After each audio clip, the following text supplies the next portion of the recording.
Na minha opinião, todo investidor deveria investir fora do Brasil. Nesse vídeo eu quero compartilhar por que eu tenho essa opinião e quais são as vantagens, principalmente, na hora de tu investir uma parte do teu patrimônio, pelo menos, fora do Brasil. E no final também eu vou falar um pouco também da forma mais fácil que eu acho que os brasileiros têm disponível para investir no mercado externo.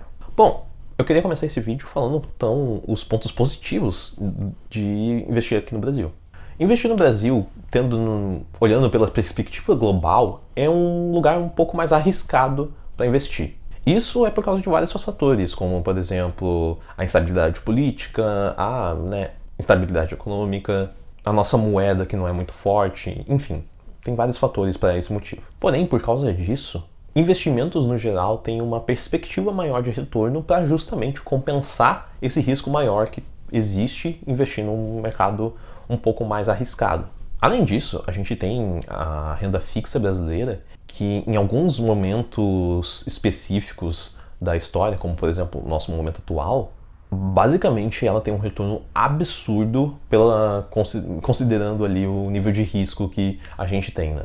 E eu vejo isso como um ponto extremamente positivo na hora de investir aqui no Brasil, principalmente para brasileiros, né? Por causa que a gente mora aqui, então é muito mais fácil investir nesses ativos brasileiros. Porém, como nem tudo são flores, existem alguns problemas de tu ter todos os teus investimentos, teus ativos aqui no Brasil. O primeiro grande ponto que eu sempre penso nessa questão é que tu tem que considerar que o mercado brasileiro, quando a gente olha num contexto global, a nossa participação no nível mundial, no mercado de ações, principalmente, é extremamente baixo. Se eu não me engano, é menos de 3%.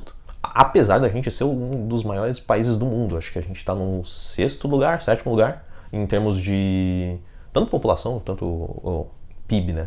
O PIB, na verdade, não, né? Mas a gente tem um PIB relativamente alto, mas a população, a gente é um país bem populoso. Então, por causa disso, eu acho que meio que um erro tu investir todo o teu patrimônio num país que representa só 3% da economia global, sabe? Mas um outro grande motivo que eu vejo contra ter todo o teu patrimônio investido aqui é a questão que tu vai estar deixando de investir em empresas boas fora do Brasil. Porque no fim, o que importa, né, na questão quando a gente está falando de renda variável, é que tu tem que investir em bons negócios para ter um bom retorno no longo prazo.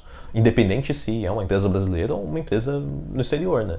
E por fim, acho que também tem a grande questão que todo o teu patrimônio vai estar concentrado em um país só. E isso por si só já é algo mais arriscado. Então, para equilibrar isso, eu acho que é muito mais inteligente tu ter pelo menos uma parte da carteira não exposta, na verdade, a ativos brasileiros. Porque, basicamente, a coisa mais importante é tu não perder dinheiro quando tu está investindo, e uma forma de tu evitar, né, ou reduzir as tuas perdas também é através da diversificação. E diversificar geograficamente também é um ponto de diversificação bem importante. Por isso que, na minha opinião, eu acho que é bem importante para todo mundo ter pelo menos uma parte, um percentual, mesmo que seja baixo, exposto fora do Brasil. Tu vai conseguir ter uma mitigação de risco bem grande, principalmente se tu investir em vários países lá fora.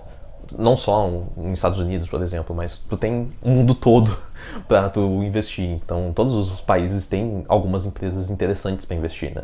Assim, tu também vai conseguir investir de forma um pouco mais proporcional à participação econômica dos países, né? Tu não vai estar todo o teu patrimônio investido só no Brasil, né? Tu vai conseguir investir nos Estados Unidos, porque eles representam, sei lá, metade, mais da metade, acho que hoje em dia, do mercado mundial de ações. Tu tem todo o continente europeu, tu tem na Ásia, tu tem Austrália, Japão, enfim. Tu tem vários países decentes e desenvolvidos para investir, e nesses países tem boas empresas. Porém, se tu não tem nenhum conhecimento de como fazer isso, tu pode estar perguntando como caralhos eu vou investir num país, assim, aleatório do mundo, sendo que eu tô no Brasil e eu não tenho acesso a uma bolsa do exterior, eu não tenho dólar, enfim. Como que eu poderia investir em países fora do Brasil? Bom, a forma mais fácil de fazer isso é através de ETFs. ETFs é Exchange Tradable Funds, em inglês, que são fundos de investimentos negociados na bolsa. Por exemplo, com um único ativo que tu consegue aqui comprar na bolsa brasileira, WRLD11, tu consegue investir globalmente, literalmente, nas principais regiões econômicas do mundo. de forma proporcional ainda, de acordo com a participação desses mercados no mercado de ações mundial. Esse fundo vai fazer o rebalanceamento para ti automaticamente, ele vai, aqui no Brasil, né, ele vai realmente, como se diz, ele vai reinvestir os dividendos, então também vai facilitar um pouco essa questão de fazer um reinvestimento, também vai simplificar a questão da declaração do imposto de renda, enfim, são várias vantagens que tu tem quando tu investe através desses ETFs e é um ativo que tu consegue comprar aqui na Bolsa Brasileira em qualquer broker tipo, do teu banco, assim, coisas assim. É realmente a mesma dificuldade praticamente de investir numa empresa brasileira. Só a grande questão é que esses ETFs têm uma taxa de administração, que é a mesma coisa que tu investir num fundo ativo brasileiro, por exemplo, que tu vai ter que pagar uma taxinha pelo trabalho que eles têm de fazer esse investimento para ti. Geralmente, ETFs têm uma taxa de administração bem baixa, esses ETFs passivos, né? Eles têm uma taxa de administração bem baixa, então acaba que é um custo, assim, relativamente baixo, considerando o total, assim. Quando eu digo baixo, é tipo, sei lá, 0,3%, por exemplo. Bom, então era mais ou menos isso que eu queria trazer sobre o assunto do vídeo.